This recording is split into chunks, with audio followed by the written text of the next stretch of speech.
Iran খামেনির শেষ বিদায়ে কোনো বক্তৃতা দেয়নি, কিন্তু প্রত্যেক দেশের নেতা আসার সাথে সাথে আলাদা আলাদা কোরআনের আয়াত পড়িয়েছে। সৌদিকে বদরের আয়াত, পাকিস্তানকে দোয়ার আয়াত, আফগানিস্তানকে বিজয়ের আয়াত। আর সেই আয়াত এমনভাবে বাছাই করা হয়েছে যে সেটা সেই দেশকে সরাসরি বার্তা দিয়ে দিত,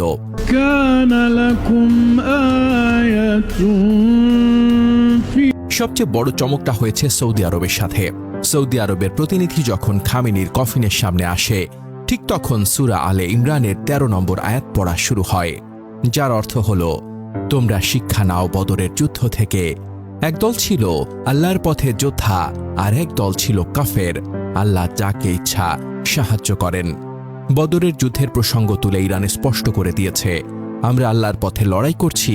যারা আমাদের সাহায্য করেনি বা শত্রুর পক্ষে ছিল, তারা সেই কাফের দলের মতো। সৌদি আরব সাম্প্রতিক যুদ্ধে ইরানের পাশে না দাঁড়িয়ে চুপ করেছিল বা অন্যদের সাহায্য করেছে। এই আয়াত শুনে সৌদি প্রতিনিধিরা চুপ হয়ে গিয়েছিল। বাংলাদেশের স্পিকার মেজর হাফিজের সামনে তেলাওয়াত করা হয় কুরআনের সূরা আল আহজাব আয়াত ২৩। আয়াতের অর্থ হল, মুমিনদের মধ্যে এমন অনেক ব্যক্তি আছেন যারা আল্লাহর সঙ্গে করা অঙ্গীকার সত্যে পরিণত করেছেন। তাদের কেউ নিজের অঙ্গীকার পূর্ণ করেছেন, আর কেউ সেই সময়ের অপেক্ষায় আছেন। তারা তাদের অঙ্গীকারে সামান্যতম পরিবর্তন আনেননি।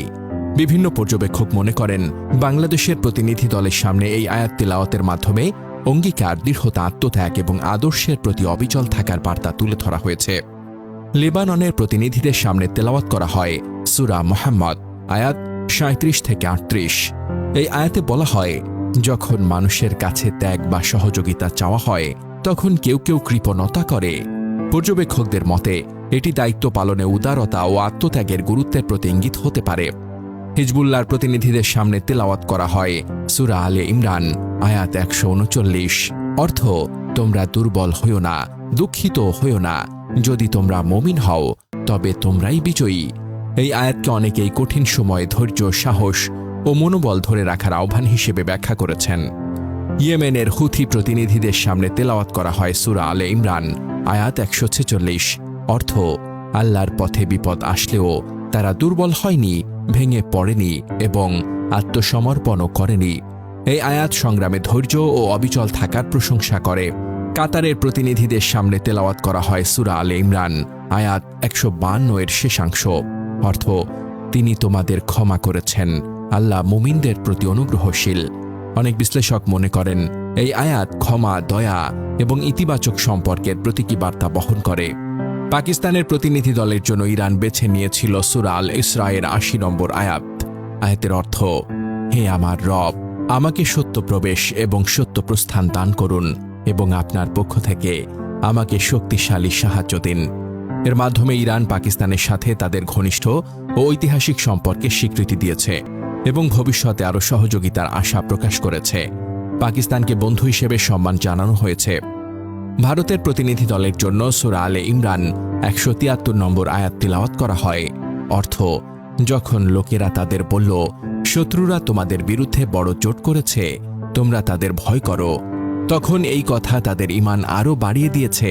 তারা বলেছে, আল্লাহ আমাদের জন্য যথেষ্ট, তিনি উত্তম অভিভাবক। এই আয়াতের মাধ্যমে ইরান নিজেদের অবস্থান তুলে ধরেছে। অনেক শত্রু থাকা সত্ত্বেও তারা ঈমানের জোরে অটল রয়েছে। ভারতকেও এই দৃঢ়তার বার্তা দেওয়া হয়েছে। আফগানিস্তান তথা তালেবান প্রতিনিধি দলের জন্য সূরা আল ফাত ১ নম্বর আয়াত পড়া হয়। অর্থ, নিশ্চয়ই আমি তোমাকে স্পষ্ট বিজয় দান করেছি। আফগানিস্তানের ইতিহাসে ব্রিটিশ, সোভিয়েত ইউনিয়ন ও আমেরিকার মতো বড় শক্তিকে হারানোর কথা মনে করিয়ে ইরান বলেছে, তোমরাও বিজয়ী, আমরাও বিজয়ী। দুই দেশের মধ্যে সাদৃশ্য তুলে ধরা হয়েছে। অন্যান্য মিত্রদেশ ইরাক, চীন, রাশিয়া ইত্যাদি, তাদের জন্য ইতিবাচক ও সম্মানসূচক আয়াত বাছাই করা হয়, যেমন আল্লাহর সাহায্য, ঐক্য, বিজয় ও ধৈর্যের আয়াত। এতে বোঝানো হয় যে যারা কঠিন সময় ইরানের পাশে ছিল, তাদের ইরান কৃতজ্ঞতার সাথে স্মরণ করছে। ইরান এই অনুষ্ঠানকে শুধু শোকসভা বানায়নি, বরং একটি শক্তিশালী কূটনৈতিক মঞ্চ বানিয়েছে। কোনো দেশকে সরাসরি আক্রমণ না করেই তাদের অবস্থান স্পষ্ট করে দিয়েছে। ধর্মীয় সম্মানের আড়ালে রাজনৈতিক বার্তা পৌঁছে দিয়েছে। বিশ্বকে দেখিয়েছে যে খামেনির মৃত্যুর পরও ইরান দুর্বল হয়নি, বরং আরও চতুর ও শক্তিশালী হয়ে উঠেছে। ইরানের জনগণ ও নেতৃত্বের গভীর জ্ঞান, কোরআনের প্রতি দখল এবং কূটনৈতিক মেধার পরিচয় দিয়েছে। এক কথায়, ইরান প্রমাণ করেছে শুধু অস্ত্র দিয়ে নয়, জ্ঞান, বুদ্ধি ও কুরআনের সঠিক ব্যবহার দিয়েও একটা দেশ বিশ্বের সামনে শক্তি দেখাতে পারে। এই ঘটনা ইরানের ইতিহাসে এক অনন্য নজির হয়ে থাকবে। আল্লাহ আমাদের সবাইকে সঠিক জ্ঞান ও বুদ্ধি দান করুন। আমিন।